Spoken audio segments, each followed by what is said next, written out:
My mother-in-law demanded that I give her my son after my husband's death, but I refused. I am 32 years old. I am an orphan. I was told that my mother left me at a fire station when I was just a baby. I don't even know my real birthday, and I never met or tried to find out anything about my biological parents. My childhood was far from normal. I grew up without a family, moving from one orphanage to another. But everything changed when I turned 11. A childless couple, Mr. and Mrs. Williams, came to our orphanage looking to adopt.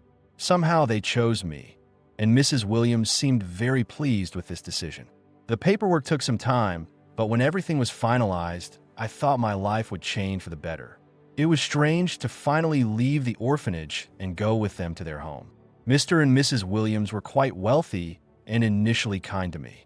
Mrs. Williams was very strict about tidiness and always slapped my hands if my room was messy or my hair was uncombed. She said she had always imagined her daughter to be perfect and that I had to meet her expectations. Mr. Williams, on the other hand, was a little strange. He constantly entered my room while I was changing, claiming it was by accident. At 11, I believed his silly excuses, but as I grew older, I noticed it happened more often. This made me very uncomfortable, and I begged them to put a lock on my door. Mrs. Williams refused, saying bedroom doors should always be open. I tried to tell her that Mr. Williams entered without permission, but she dismissed me, accusing me of making up stories about her husband to get my way.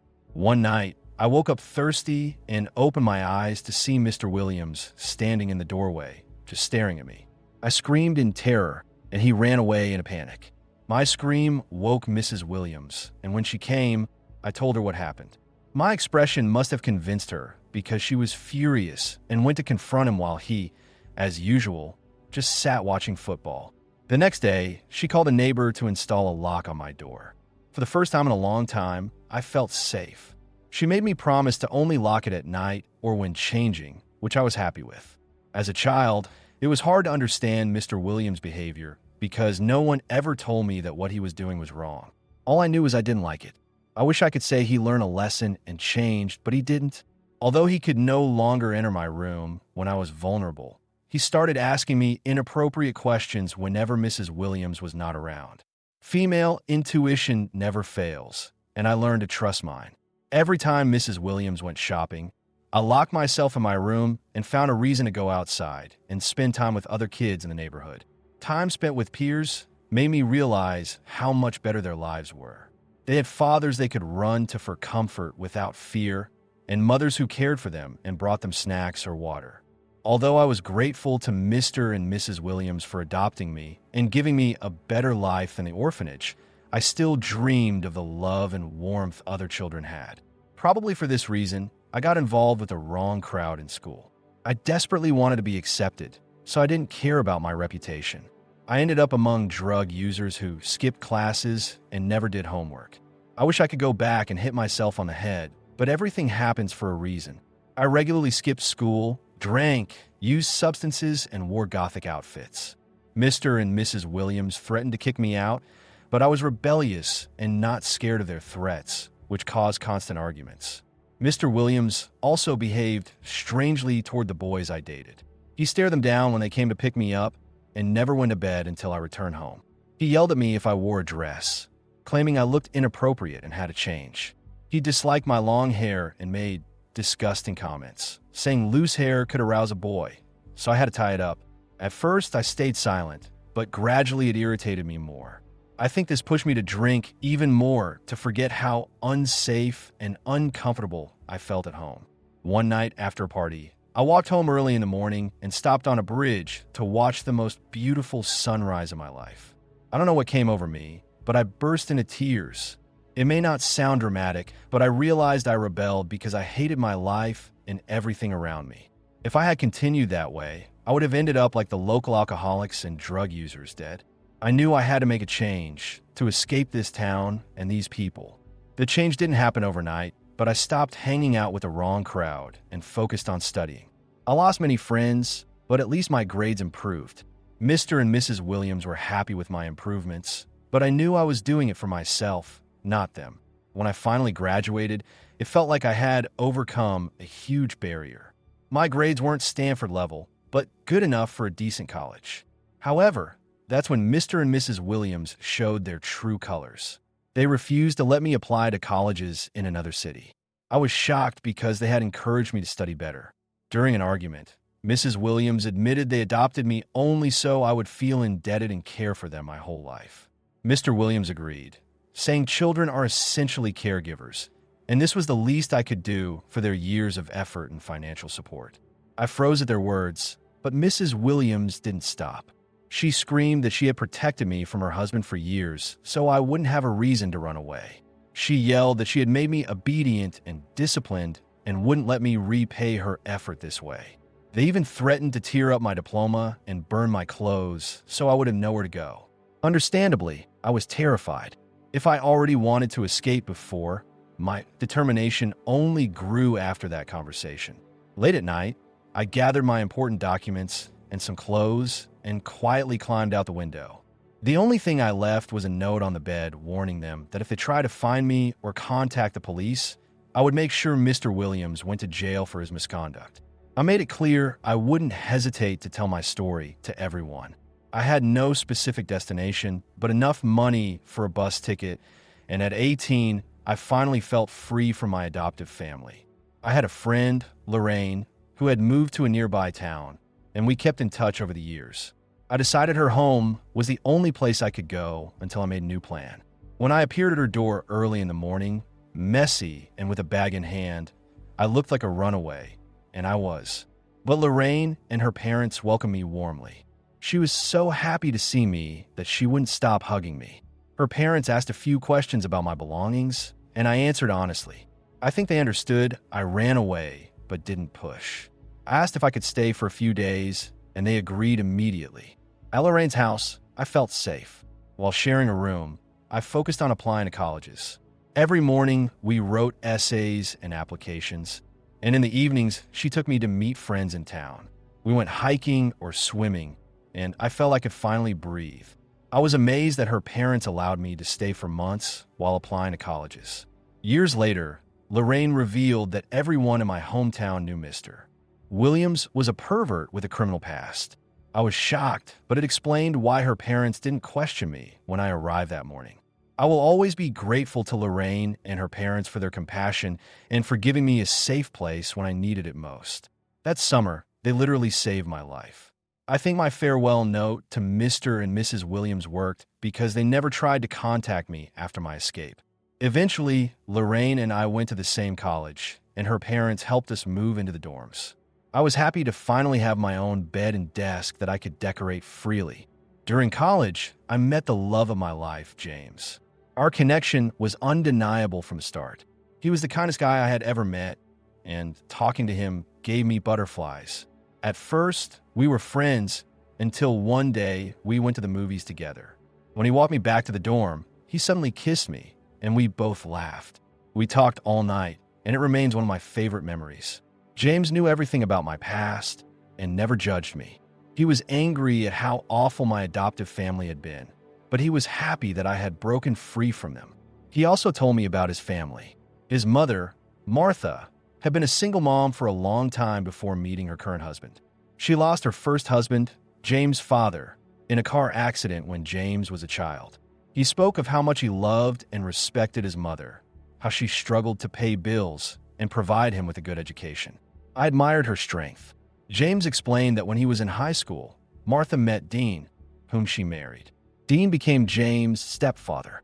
According to James, they had a good relationship, and overall his family life was far better than mine. When our relationship became serious, James decided it was time to introduce me to his mother. Despite her often visiting the university, we had never met, so he arranged a dinner at a restaurant near campus. At dinner, I immediately noticed that Martha was not pleased with our meeting. She bombarded me with questions about my past and family. I told her about growing up in orphanages before being adopted by Mr. and Mrs. Williams. Her lips tightened in disapproval as I spoke. It was clear she didn't approve. I tried to change the subject to her work, but she insisted I tell her everything because she wanted no surprises.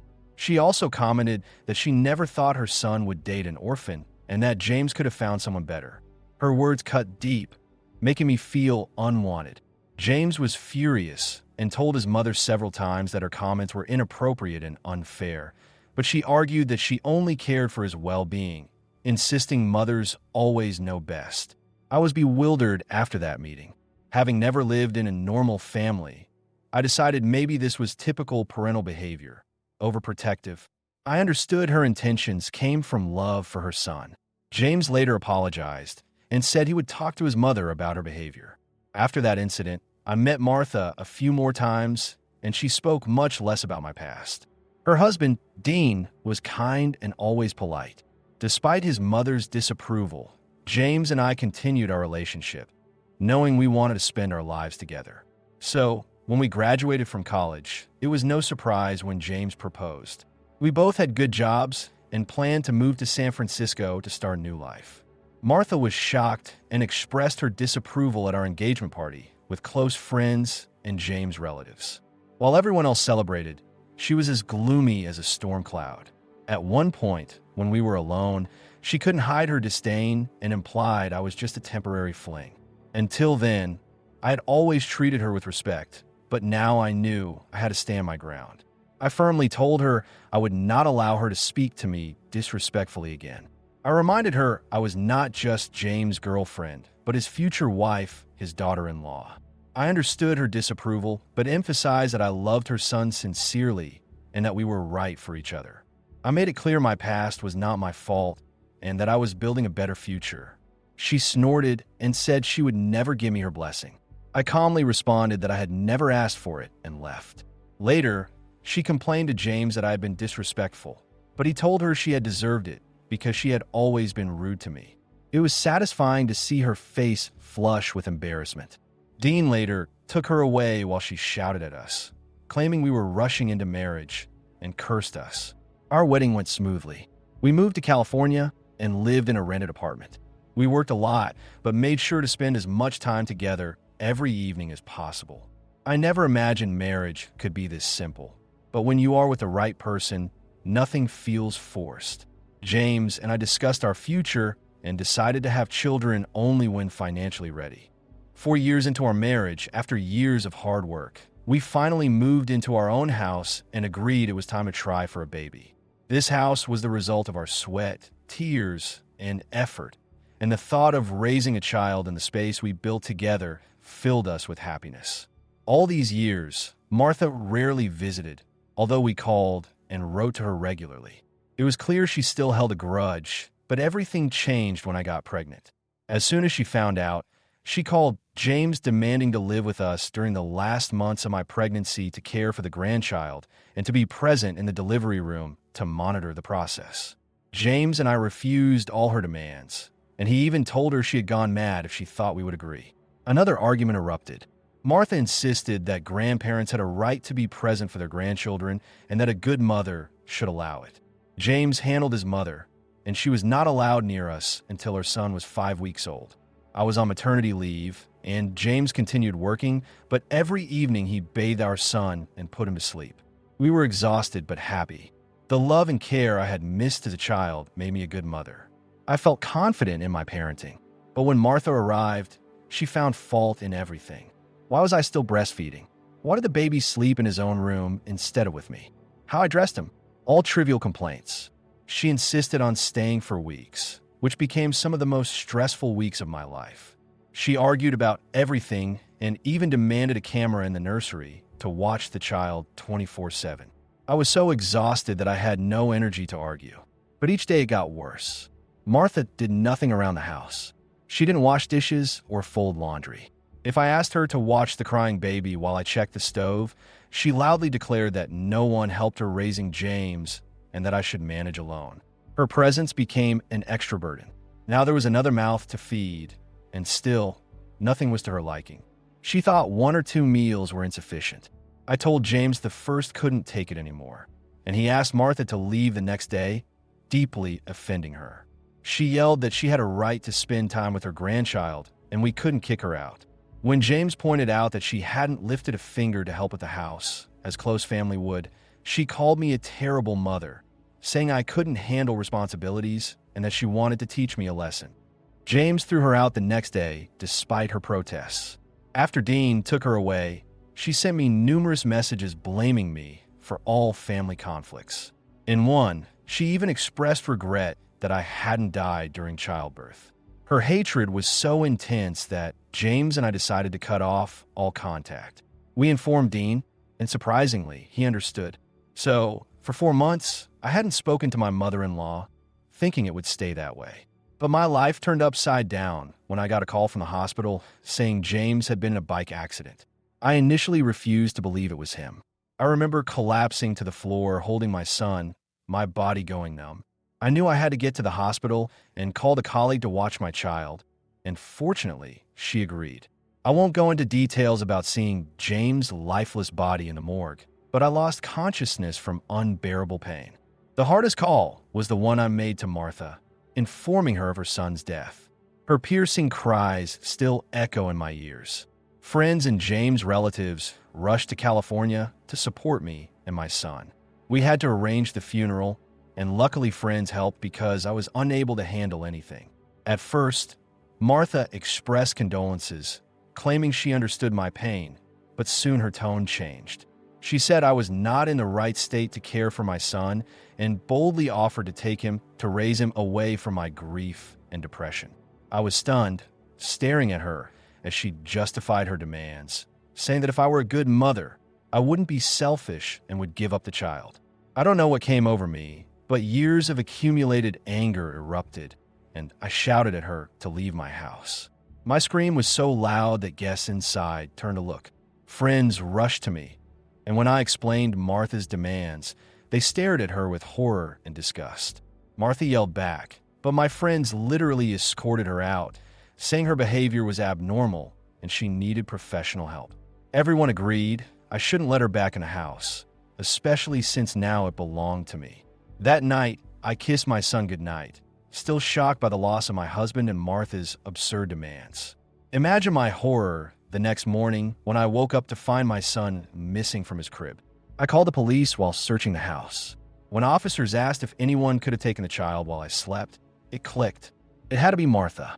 She was the only one with a spare key we gave years ago for emergencies. I told the police about yesterday's argument and her demand to take the child. Officers immediately sent a team to her address. To my immense relief, my son was found safe at her home. Martha was arrested and charged with kidnapping and unlawful entry. She claimed it was just a joke and she had every right to spend time with her grandchild.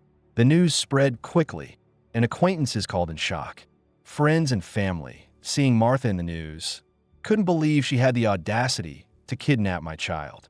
Most agreed I did the right thing filing a report. Some of Martha's relatives and Dean suggested she was grieving and I should forgive her. Dean even promised to admit her to a psychiatric clinic to recover. So, was I wrong to press charges, or should I forgive her for losing her son and grieving in this way? Before we continue, I suggest writing your opinion in the comments.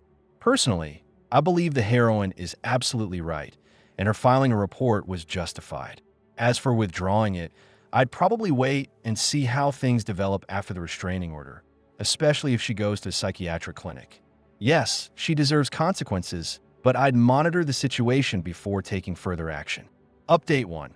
I'm glad most people agree that I shouldn't forgive her and that she's unlikely to calm down after this incident. At first, I felt a bit guilty posting about it, but I agree with the majority of your comments. Even my husband, James, would support holding her accountable. That's what I feared, so I have no choice but to continue with the case. I don't want to punish her, but she needs to understand that actions have consequences, or she might try the same thing with me and my son again. As for relatives who think I should let it go, I decided to ignore them and even block them. They hadn't lived through what I experienced when I woke up to find my child missing. Right now, I'm actively seeking a lawyer to defend me and my son in court and make sure our position is understood by the judge. Update 2. Hello everyone. I know it's been a month, but I've had too much going on. First, I took your advice and changed all the locks in the house. I also installed a camera at the front door and in the yard just in case. I found a lawyer who helped us get a permanent restraining order against Martha, so she can never come near us again. I admit it helped me feel safe. My lawyer is confident we will win because the facts are clear, but of course, I still feel anxious. I will post another update when the case concludes. Update 3. As promised, here's the final update on the case against my mother-in-law, who kidnapped my son. The past 7 months were exhausting, but it seems everything finally worked out. Without going into legal details, Martha was sentenced to 3 years in prison. As expected, she and her lawyer tried to argue that her intentions were good and that it was a harmless joke. Fortunately, the judge saw through the lies and did not let the case be dismissed. My lawyer presented all her previous messages to me over the years, including the ones where she wished I had died. Throughout the trial, Martha never once looked at me or apologized, even when the judge asked if she wanted to say anything before sentencing.